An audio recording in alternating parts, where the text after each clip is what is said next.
This side Kaushik park from first immigration. आज मैं बात करूंगा कनाडा के अपडेट के बारे में, जो कि positive news for all the people जो कनाडा से कनेक्टेड है। ठीक है,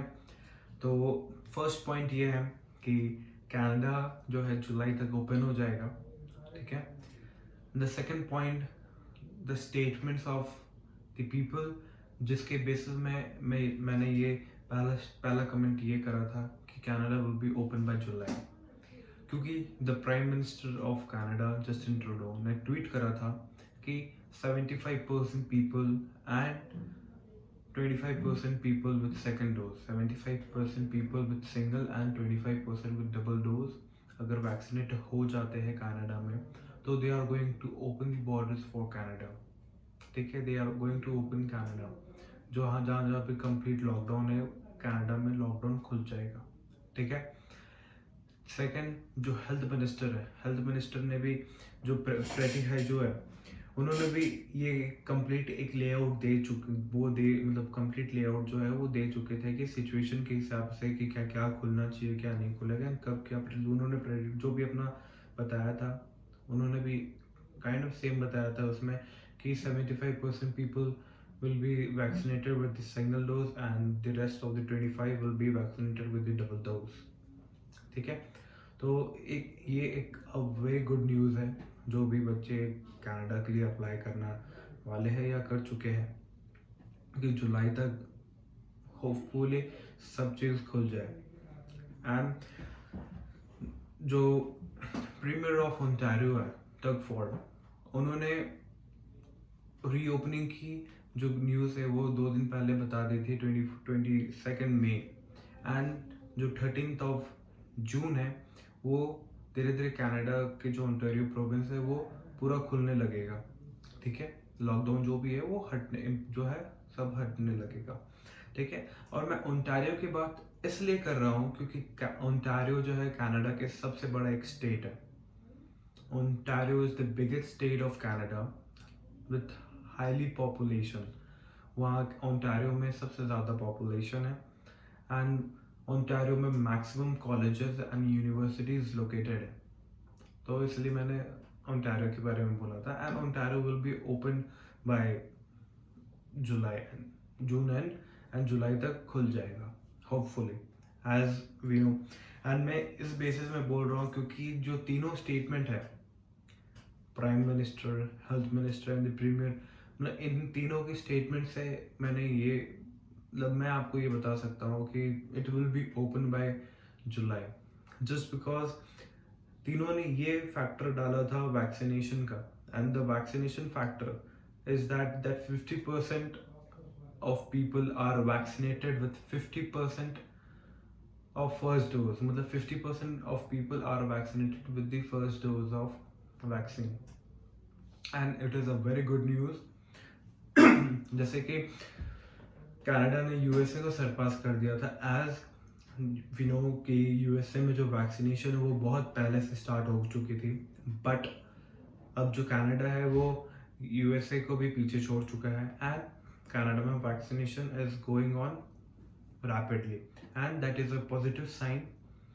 ठीक है, क्योंकि जनवरी फरवरी तक में ये बोला जा रहा था कि कनाडा की जो सिचुएशन है दैट इज़ वेरी टफ, कि मतलब क्या होने वाला नहीं होने वाला, मतलब ठीक है, but it is a good sign that people are getting vaccinated rapidly, and this is a good news, and it is a big hope for all the people. ठीक है, जो कनाडा से कनेक्टेड है या कनाडा अप्लाई करना चाहते हैं या अप्लाई कर चुके हैं। ठीक है, क्योंकि the total population of Canada, जो कनाडा की जो टोटल पॉपुलेशन है वो 37 मिलियन है। ठीक है, एंड जो कॉन्ट्रैक्ट ऑफ वैक्सीन जो उन्होंने लिया है, ठीक है, जो कॉन्ट्रैक्ट ऑफ वैक्सीन उन्होंने लिया है वो 170 मिलियन लिया है। ठीक है, the contract of vaccine is 170 million.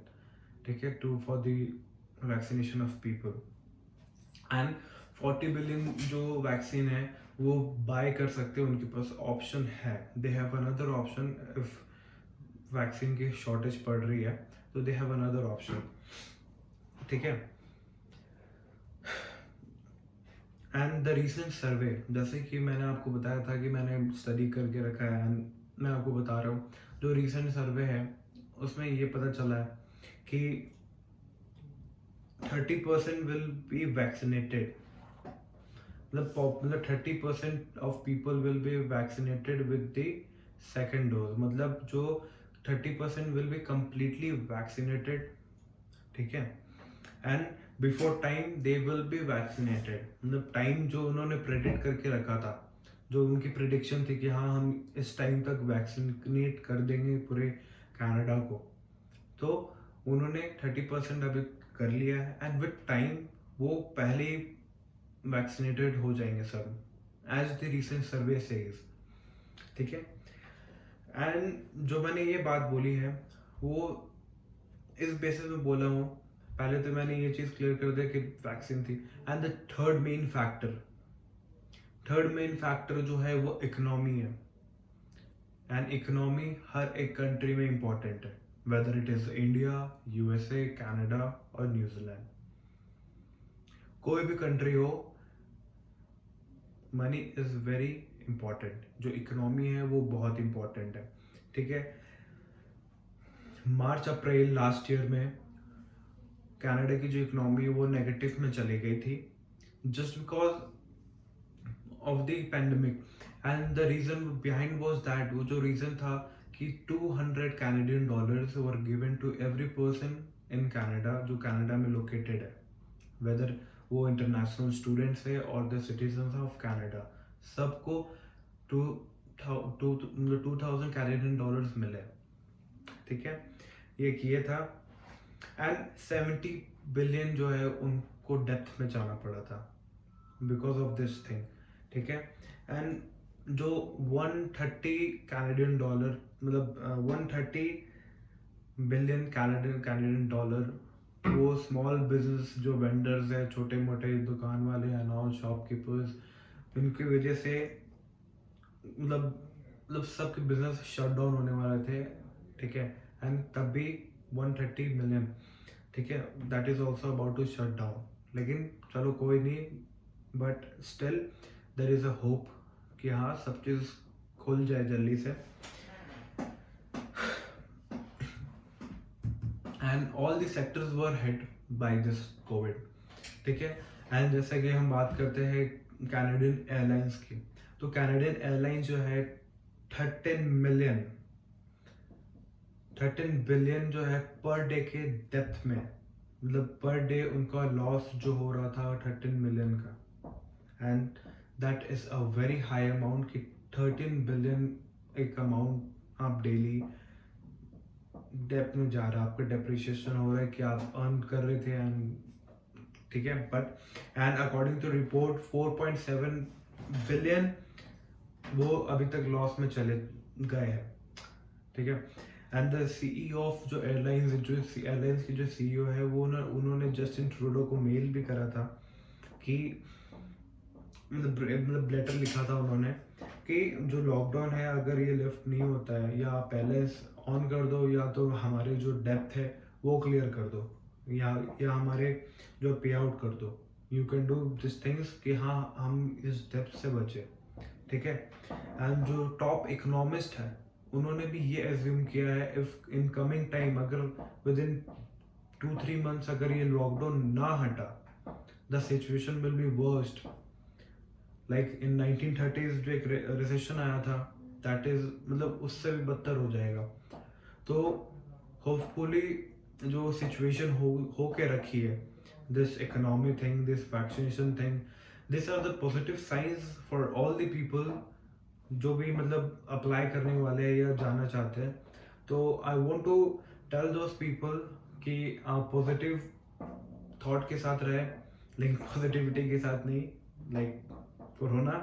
ठीक है। तो मेरा यही कहना है कि आप अपने एक माइंड पॉजिटिव अप्रोच रखें, और जो अप्लाई करना चाहते हैं वो अप्लाई कर सकते हैं। अगर आपको कोई भी वीज़ा के रिलेटेड हेल्प चाहिए या कोई भी क्वेरी है आपकी, आप नीचे दिए गए नंबर पर भी कांटेक्ट कर सकते हैं, और अपने बाहर पढ़ने का या पीआर लेने का कुछ भी आपको प्रॉब्लम आ रही है, हमसे कांटेक्ट कर सकते हैं, अपना सपना पूरा कर सकते हैं, ठीक है। Thank you and video subscribe करना ना भूलें। Thank you.